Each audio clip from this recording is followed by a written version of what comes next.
Şimdi bu kadar mısırı nasıl soyacağım diye üzülmeyin. Çok güzel bir aparat.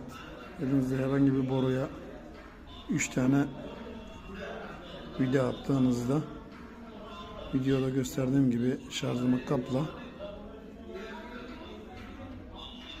mısırların zıtlarını çıkartabilirsiniz.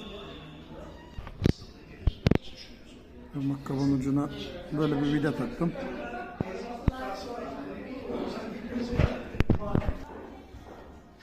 Vidanın ucunu spreyle düzenledim makkaba göre.